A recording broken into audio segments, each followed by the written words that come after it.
Welcome to the Banker Lamp. Please enjoy the video. You begin by validating hardware and software compatibility. You must check GPU model, driver version, and matching CUDA/cuDNN before installing frameworks. Once confirmed, create an isolated Python environment with Conda or virtualenv to avoid conflicts. Install the CUDA toolkit that matches your driver, then install the deep learning framework build compiled for that CUDA version. This first step prevents runtime errors and saves time. Make sure package versions align, so now you configure the environment for training and verify execution.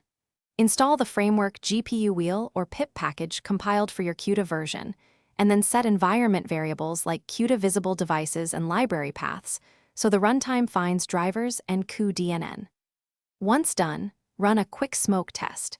List GPUs in code, move a tensor to the device, and run a single training epoch on a tiny dataset. These checks confirm that compute, memory, and drivers work together before scaling up.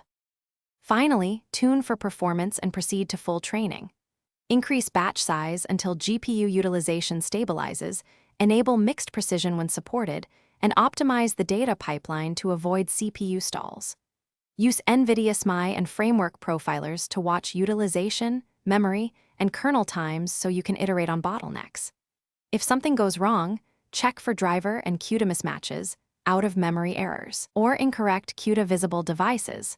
Fixing those common issues usually restores GPU access quickly. Thanks for watching. If this was helpful, leave a like and consider subscribing. See you next time.